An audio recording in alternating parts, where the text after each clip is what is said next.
तो स्वागत है आप सभी का तौर राजपूत वेल्थ में। और यहाँ पर कल के लिए जो एनालिसिस करने वाले हैं हम लोग कि कल किस तरह से हमको ट्रेड करना है। देखिए कल एक्सपायरी भी है, तो यहाँ पर आपको एक्सपायरी का भी ध्यान रखना ज़रूरी है। तो यहाँ पर आप देख रहे होंगे कि ये 20 मूविंग एवरेज के ऊपर सस्टेन करने की कोशिश कर रहा है। अगर कल इसका हाई ब्रेक हो जाता है तो कल एक अच्छा सा बाइंग मोमेंटम मिल सकता है। यहाँ से एक अच्छा सा बाइंग मोमेंटम आपको देखने को मिल सकता है। अगर हाई ब्रेक नहीं होता है और यहाँ इधर ही रेंज में खेलता है तो आपको थोड़ा सा समझदारी से काम करना है, क्योंकि यहाँ से अगर गिरा तो फिर मार्केट थोड़ा नीचे भी जा सकता है। तो गिरने का चांसेस है नहीं, क्योंकि इतना गैप अप ओपन दे रहा है हर बार, तो यहाँ पर भी गैप अप ओपन दे सकता है। इस चीज़ को आपको ध्यान रखना है।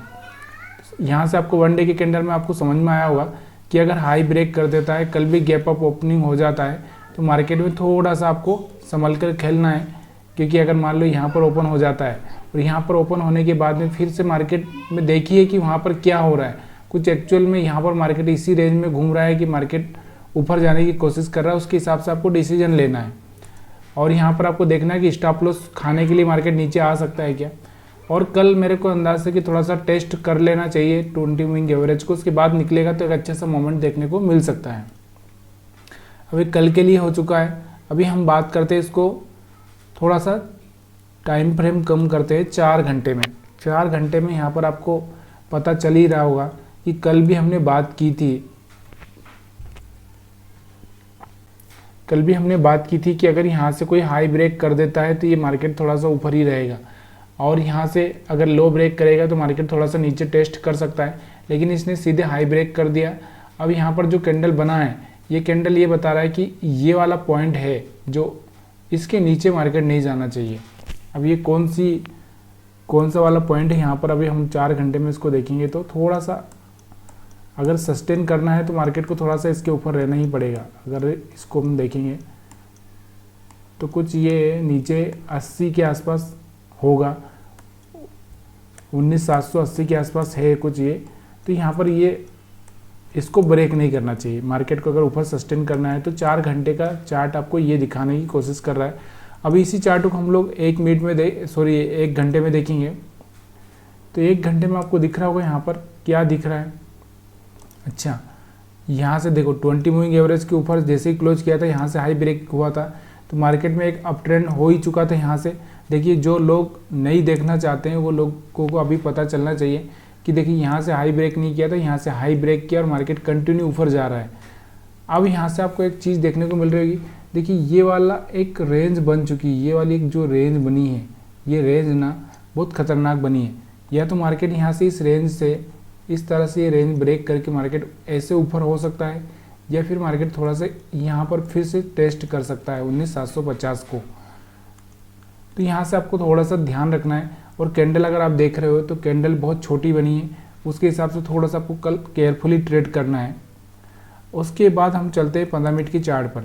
15 मिनट की चार्ट पर अगर हम देखते हैं यहाँ से तो देखिए मार्केट के पास में 15 मिनट की चार्ट पे अगर ये वाला जो लो है ये ब्रेक होता है तो मार्केट के पास में 600 तक का वापस से यहाँ पर मूव देखने को मिल सकता है।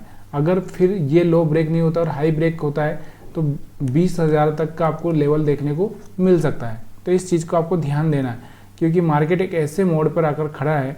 यहाँ से आप देखोगे ये 20 मूविंग एवरेज को यहाँ से देखो ये हाई लगाया है, फिर उसके बाद ये हाई था, इसको ब्रेक करने की कोशिश की लेकिन फेल हुआ है। और दूसरा कि 20 मूविंग एवरेज के आसपास ही चल रहा है।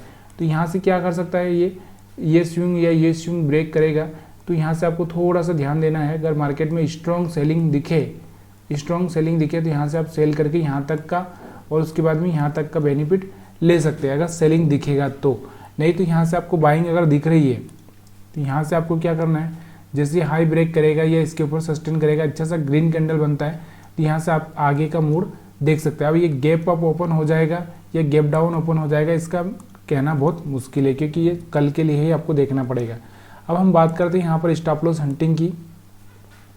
तो यहाँ पर स्टॉप लॉस हंटिंग की अगर हम बात करें तो देखिए ये लोग यहाँ पर जो बायर आए हैं यहाँ पर बैठे हैं वो तो ट्रैप नहीं हुए, लेकिन यहाँ पर जो बाइंग यहाँ पर किसी ने रखा होगा तो वो ट्रैप हो चुका है।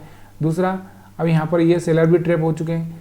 यहाँ पर ही कुछ सेलर्स बैठे हुए हैं और यहाँ पर कुछ बायर्स बैठे हुए हैं। बस ये वाली 19,825 और नीचे 800 ये 2 लेवल हैं, ये 2 लेवल में से कौन सा लेवल ब्रेक होता है इस बात को आपको देखना है। अगर ये लेवल नीचे की साइड में ब्रेक होता है, यहाँ पर कहीं खुल जाता है, मार्केट अच्छे से ग्रीन कैंडल बनाता है, तो मार्केट ऊपर जा सकता है इस लेवल के, मतलब 725 के 75 के आसपास, 19,775 के आसपास मार्केट खुलता है, तो यहाँ से ऊपर 850 तक का लेवल दिखा सकता है।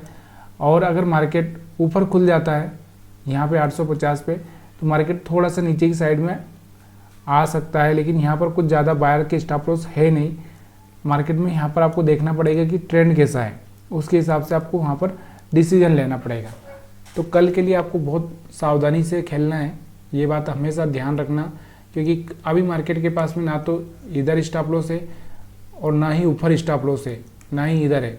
तो मार्केट या तो फिर नीचे की साइड में आए, तो यहाँ से ये जो बायर से आए हैं यहाँ से, तो इन बायर्स को निकालने के लिए मार्केट सीधे इस तरह से आए और फिर ऊपर जाए, ऐसा हो सकता है। या गैप अप ओपन हो सकता है, दोनों ही कंडीशन यहाँ पर देखने को मिल सकती है आपको। तो यहाँ पर अगर आपको कुछ भी समझ में नहीं आ रहा है, तो आपको सिर्फ और सिर्फ ये 20 मूविंग एवरेज को देखना है। अगर इसके ऊपर कोई कैंडल बनता है तो बाई कर दीजिए, इसके नीचे लो ब्रेक होता है तो सेल कर दीजिए। लेकिन कैंडल देखना है कि ग्रीन है कि रेड है, ये देखना भी आपको ज़रूरी है। तो यहाँ से आपको समझ में आ रहा होगा। ये कुछ समझ में नहीं आता तो आपको इस तरह से ट्रेडिंग करना है, और कुछ समझ में आ रहा है तो आपको मैंने बता दिया कि 1 घंटे की चार्ट पर आपको क्या दिख रहा है। देखिए यहाँ से एक ब्रेक आउट देने की कोशिश हो रही है, यहाँ से भी ब्रेकआउट दिया है, यहाँ से भी ब्रेकआउट दिया है। तो यहाँ से सस्टेन करके ही इस तरह से जाना चाहिए मार्केट को, या फिर मार्केट को यहाँ से रिजेक्शन लेना चाहिए। तो ये सारी चीज़ें आपको अच्छे से समझ में आना चाहिए। अब हम बात करते हैं यहाँ पर बैंक निफ्टी के बारे में। तो बैंक निफ्टी में क्या चल रहा है, इसको 1 डे के कैंडल पर देखेंगे, पूरा डेली का, यानी आज जो भी न्यूज़ थी, जो भी चीज़ें थी, उसके हिसाब से देखेंगे। तो देखिए यहाँ से आपको दिख रहा होगा, तो ये यहाँ पर क्या हुआ है, देखिए मार्केट जहाँ से ओपन होता है यहाँ पर, मतलब ऊपर ओपन होता है, फिर मार्केट नीचे आता है, फिर ऊपर चला जाता है, यानी कि यहाँ पर एक पूंछ वाली कैंडल बन चुकी है, विक्स वाली कैंडल, दोनों तरफ विक्स वाली है। तो विक्स के ऊपर अगर मार्केट खुल जाता है तो मार्केट में एक अच्छा सा मोमेंटम देख सकते हैं 45,000 तक का। उसके बाद में अगर नीचे खुल जाता है तो मार्केट फिर नीचे की साइड में थोड़ा सा प्रॉफिट बुकिंग हो सकती है।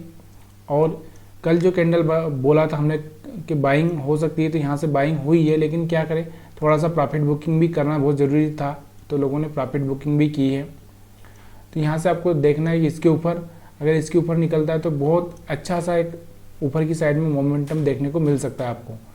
उसके बाद में अगर हम बात करें यहाँ पर जो कैंडल के हिसाब से 4 घंटे के चार्ट देखते हैं, 4 घंटे के चार्ट में ये 20 मूविंग एवरेज के ऊपर सस्टेन करने की कोशिश कर रहा है, टेस्ट करने की कोशिश कर रहा है। जैसे ही इस कैंडल का हाई ब्रेक करेगा तो एक अच्छा सा मोमेंट देखने को मिल सकता है। उसके बाद 1 घंटे के चार्ट पर आते हैं। 1 घंटे के चार्ट पर देखते हैं कि क्या हो रहा है। यहाँ से 1 घंटे का चार्ट देखोगे आप, तो यहाँ से आपको समझ में आना चाहिए कि देखिए मार्केट का जो चल रहा था अभी तक का, इस तरह से मार्केट लोअर लो ब्रेक कर रहा था, और यहाँ से मार्केट में थोड़ा सा यहाँ से हायर हाई को ब्रेक करने की कोशिश की है। उसके बाद में सस्टेन कर रहा है, सस्टेन करने के बाद में एक अच्छा सा मोमेंट देखने को मिल सकता है, या फिर यहाँ से नीचे की साइड में भी आपको एक मोमेंटम देखने को मिल सकता है। 15 मिनट के चार्ट पर चलते हैं। 15 मिनट के चार्ट पर आप देखोगे तो यहाँ से आप देखोगे तो फिर से ये 20 मूविंग एवरेज के नीचे आया था, उसके बाद फिर से ऊपर चला गया है। अगर फिर से ये लो ब्रेक करता है, यानी 44,200 के आसपास का कुछ लो होगा, ये ब्रेक करता है, तो यहाँ से एक अच्छा सा मोमेंटम आपको 44,100 तक का देखने को मिल सकता है। सॉरी, ये 44,400 के लेवल को ब्रेक करता है, तो 44,400 के लेवल को ब्रेक करता है तो यहाँ से 44,100 तक का लेवल आपको देखने को मिल सकता है। और अगर ये यहाँ से हाई ब्रेक कर देता है तो यहाँ से आपको एक अच्छा सा मोमेंट 44,000 45,000 तक, 44,700 से 45,000 तक का आपको लेवल देखने को मिल सकता है। 15 मिनट के चार्ट में ये दिखाई दे रहा है थोड़ा। उसके बाद हम बात करते हैं यहाँ पर 5 मिनट के चार्ट पर स्टॉप लॉस हंटिंग की। तो यहाँ पर आप देखोगे स्टॉप लॉस कहाँ पर पड़े हैं, तो यहाँ पर आपको स्टॉप लॉस देखने को मिलेगा। तो यहाँ पर स्टॉप लॉस आपको दिख रहा होगा कि कुछ बायर्स के स्टॉप लॉस तो यहाँ पर ही पड़े हैं 44,200 44,100 के आसपास, और कुछ सेलर्स के स्टॉप लॉस पड़े हैं 44,700 के आसपास। तो मार्केट क्या कर सकता है, इनको निकालने के लिए मार्केट थोड़ा सा ऊपर खुल सकता है, या फिर इनको निकालने के लिए मार्केट थोड़ा सा नीचे खुल सकता है, और फिर इस तरह से या तो ऊपर की साइड से या नीचे की साइड से इस तरह से एक रेंज बना सकता है। तो यहाँ से आप यहाँ पर देखोगे, यहाँ पर सेलर जो है, जो सेल करके गए, बायर से तो निकल चुके हैं, लेकिन यहाँ से जो सेलर है, ये सेलर ये निकले नहीं है, 44,700 वाले सेलर निकले नहीं है। तो ये निकालने के लिए मार्केट ऊपर की साइड में जा सकता है या फिर मार्केट नीचे वाले बायर्स को निकालने के लिए नीचे आ सकता है। तो यहाँ से आपको एक क्लियर बातें समझ में आ रही होगी, नहीं आ रही है तो प्लीज़ यार कमेंट करिए। यहाँ से एक सपोर्ट भी बन रहा है, यहाँ से मार्केट इस तरह से वापस रिटर्न भी हो सकता है। अगर नहीं आ रही है तो प्लीज़ यार बताइए मेरे को किस तरह से आपको समझ में आएगी ये बातें, उसी तरह से हम लोग यहाँ पर बातें करेंगे।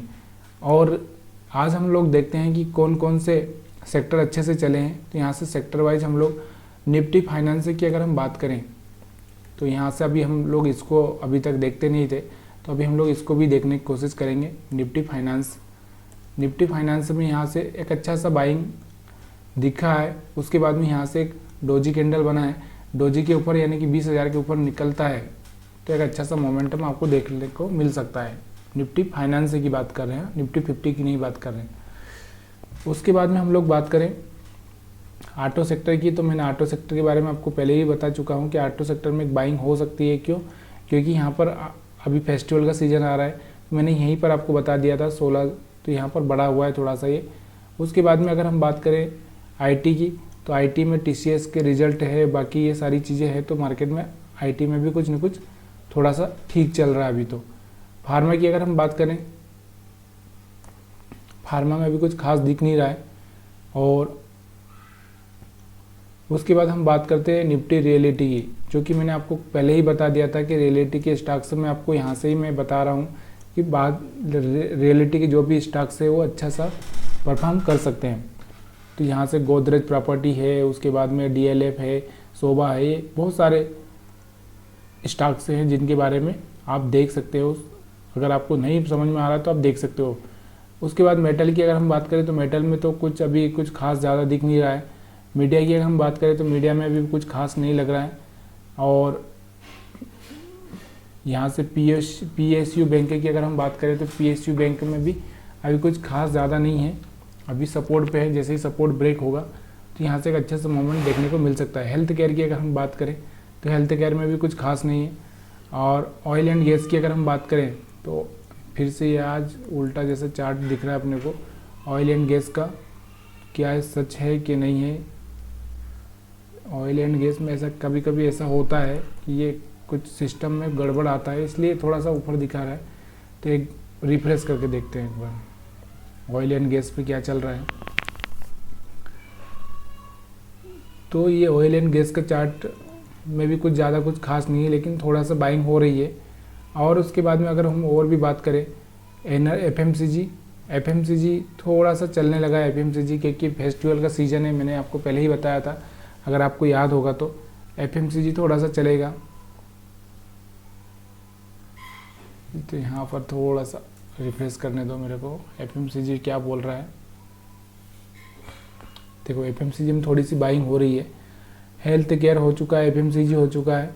अब हम इंफ्रा की बात करें, एनर्जी की बात करें तो एनर्जी थोड़ा सा अच्छा सा करने लगा अभी। इंफ्रा की अगर हम बात करें तो इंफ्रा पहले से ही अच्छा कर रहा है और अभी भी अच्छा करने की कोशिश कर रहा है, हायर हाई ब्रेक करेगा। तो यहाँ पर इंफ्रा के शेयर, इंफ्रा और रियलिटी दोनों पर आप इंफ्रास्ट्रक्चर और उसके बाद में रियल एस्टेट, तो दोनों के स्टॉक्स पर आपको ध्यान लगा के रखना है। अभी हम बात करें कि कल आप किन किन स्टॉक्स पर फोकस कर सकते हो। देखिए अगर हम लोग कल, आपको दिखा होगा कि जो स्टॉक्स आज अच्छा सा परफॉर्म किए हैं, यानी कि मैंने आपको क्या बोला कि 20 मूविंग एवरेज पर जो भी स्टॉक्स है 20 मूविंग एवरेज के आसपास या एक अच्छा सा ग्रीन कैंडल बना है, तो उन स्टॉक्स में आप थोड़ी सी बाइंग पर फोकस कर सकते हो। तो ये चीज़ें आपको सीखने के लिए या देखने के लिए, अगर आपको बहुत सारे, आपको पता ही होगा बहुत सारे ये आते हैं, फ्री वाले भी आते हैं, जहाँ पर आपको मिल जाएंगे बहुत सारे स्टॉक्स के बारे में कि आज ये स्टॉक्स ने एक अच्छा सा मोमेंटम दिया है। तो यहाँ पर आपको कुछ ना कुछ देखने को मिल ही जाता है। लेकिन अगर आप नहीं देख पा रहे तो आपको क्या है, 30-40 स्टॉक या 50 स्टॉक्स जो आपको लगे उन पर आप ध्यान लगा के चलिए कि उनमें अगर कहीं पर बन रहा है तो उन पर आपको ध्यान रखना है। तो अभी देखिए अगर हम बात करें 52 वीक में जो हाई ब्रेक कर रहे हैं, उन उन स्टॉक्स पर आप थोड़ा सा फोकस पहले करिए, क्योंकि यहाँ पर रामको सीमेंट अगर हम बात करें तो अच्छा कर रहा है, MCX अभी, TVS motor, Bharti Airtel, DLF, Birlasoft, Escorts, Kubota, ये सारे के सारे 52 वीक में अच्छा परफॉर्म कर रहे हैं। उसके बाद में अगर हम बात करें तो जो सिर्फ बाइंग जिनमें आ रही है, रामको, ग्रेसिम, मतलब अभी इंफ्रास्ट्रक्चर की बात करें, रियल एस्टेट की बात करें तो सीमेंट वाले स्टॉक्स तो भागेंगे ना, क्योंकि सीमेंट की भी डिमांड बढ़ेगी, उसके हिसाब से सीमेंट वाले भी भागेंगे। तो इस चीज़ को आपको ध्यान रखना है। सीमेंट हो गया, उसके बाद में ऑटो हो गया, उसके बाद में आपको जो भी स्टॉक्स है जो फेस्टिवल से रिलेटेड है, जैसे खाने पीने का सामान है, तो ये सारी चीज़ें आपको नज़र बना के चलना है। अभी शुगर सेक्टर के बारे में भी अगर आप चाहें तो देख सकते हो यहाँ पे। आज हम शुगर सेक्टर के बारे में कुछ स्टॉक्स के बारे में डिस्कस करते हैं कि शुगर सेक्टर में क्या चल रहा है। तो शुगर सेक्टर में तो कुछ भी नहीं दिख रहा है मेरे को। KM शुगर हम देखते हैं, और बलरामपुर चीनी, बलरामपुर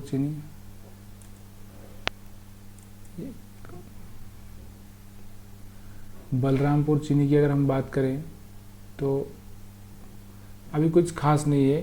तो ये वीडियो आज इतना ही, आपको कुछ सीखने को मिला हो इसमें तो प्लीज़ यार, इसमें मैंने ज़्यादा कुछ एनालिसिस नहीं किया है, मैंने ज़्यादा कॉम्प्लिकेटेड नहीं किया है कि मैं आपको ट्रेंड लाइन बनाऊंगा, ये सब बनाऊंगा, बहुत सिंपल सा रखा है। अगर ये वीडियो पसंद आया तो लाइक करिए, शेयर करिए, कमेंट करिए और अपने सवाल को पूछते रहिए।